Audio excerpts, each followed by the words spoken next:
So this is a communication which offers nothing at all to the individual. So you come to a meeting which for the individual, for the seeker, is absolutely pointless. Because as far as the seeker is concerned, the seeker, the me, the I, the self, is an artificial construct. The brain creates me, I, the self, in order to protect itself from what it thinks or sees the world as separate. The brain looks through the organism that it's in and looks out into the world at an early stage after birth and assumes that the world is separate. This only happens, strangely enough, in a very sophisticated brain. It doesn't happen at the moment with animals. Animals don't have the capacity to abstract a sense of a separate individual function. So it's only uniquely humans that have this artificial construct called me, or the self, or the I, which becomes bigger and bigger as the child grows into an adult, so that sense of identity becomes more and more important, and it dominates most people's lives because they come to believe that that artificial identity is actually real. And not only that, but they come to believe that the artificial identity called me, or the self, or the I, has free will and choice, and it's running the show to some extent. And it can choose to make its story better or worse. And it has that autonomy. That's what it believes.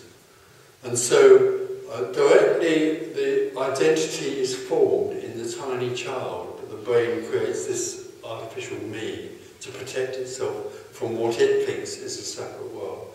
Directly that happens, a clock starts ticking and a story begins. Out of that energy of being me, the story of me begins. And it goes on and on and on until it doesn't.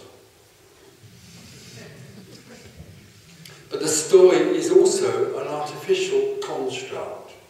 Even the sense of there being time and a journey and events happening with a purpose, usually. The individual grows up and starts to believe that its life has a select of time and that life has a purpose. Even all of that is artificial. It's all constructed out of this sense of me. It's not real. But the individual thinks it's absolutely real. And so the individual spends their time seeking pleasure and avoiding pain. That's a very simplistic view, but that's actually what happens. And for most people, seeking pleasure is about making lots of money, or having lots of lovers, or having a lot of power, or being loved, so-called loved. And some people sort of create that by being victims, so professional victims, so that people give them attention. Or they play the game of being the good person who loves everybody else. It's a game, because directly the individual grows up, as the individual grows up, it has to create a role, or several roles. It takes on a particular role in the world because it now finds that that seems to work with other people. So all of that is an attempt to make the story work or make it better. So all of those things happen, and people try to gather in what they can to make their lives better. But for some people, none of that gathering in seems to be enough. And the reason is that, in a sense, what's happening is that the individual is living in a separate world. The individual is a separate creation out of the brain, which lives only in separation and only in time. And everything that it experiences is somehow separate and dissatisfying in some way. There seems to be something that's missing or in the way of fulfillment. So some people look deeper to find out what that is. But of course they're still convinced that they are the boss and they're the people that can find fulfillment. So they go and try and discover what that is through Christianity or Buddhism or learning about something called enlightenment. But there's still a conviction that they have to do it.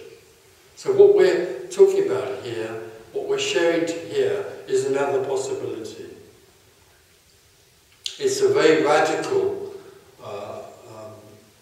concept. It's a very radical message, but it's always been around. It's not something that's new. It's always underlying what we see as the spiritual teachings in the world.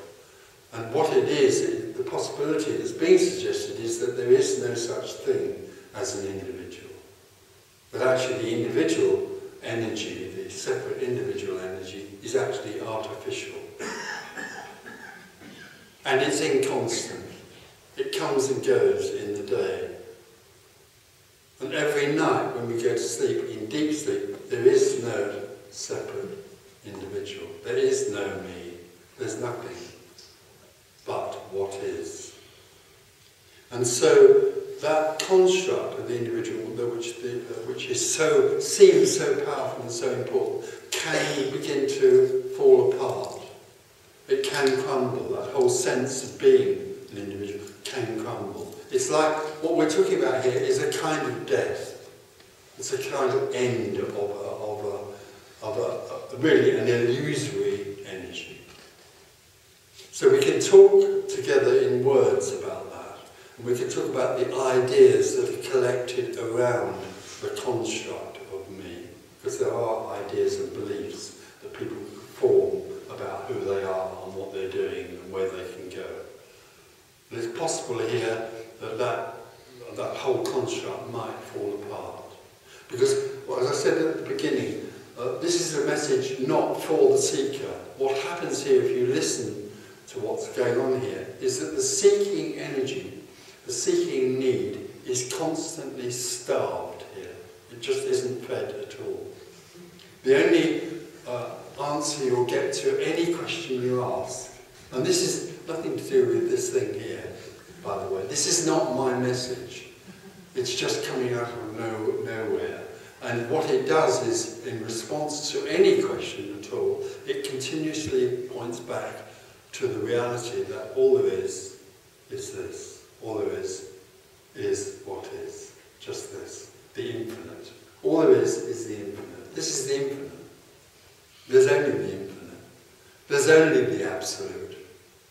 There's only the formless, appearing to be form, appearing to be relative, appearing to be a story.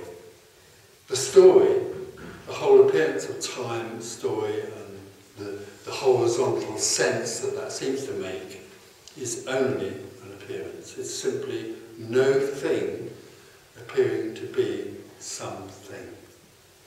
And so we can share together with that, and also there will be something else that's going on which is absolutely silent and beyond words and beyond comprehension, and it's about energy.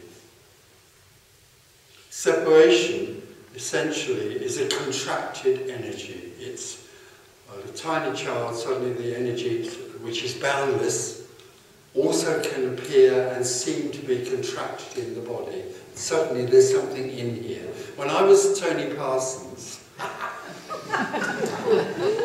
when I thought I really was a person, then I lived and I sensed that I lived only within this skin. This skin was my boundary, and everything outside this skin was separate to this. And there was always a sense that it didn't matter what I did all those things that crazy seekers do, Vipassana and self-synchronizing. But somewhere with all of that, I knew there was a sense somewhere, this isn't what it's about. This isn't about me having to change. It's about something that is absolutely beyond me. It's beyond me. I'm not going to get this. So energetically, what can happen is that that contracted sense of being me can melt back into the boundlessness. And the whole dream of being somebody in charge of their lives collapses with it. It's awful. It's awful for the individual. It's frightening for the individual. But that's what this is about. It's about the end. This is about the end of you.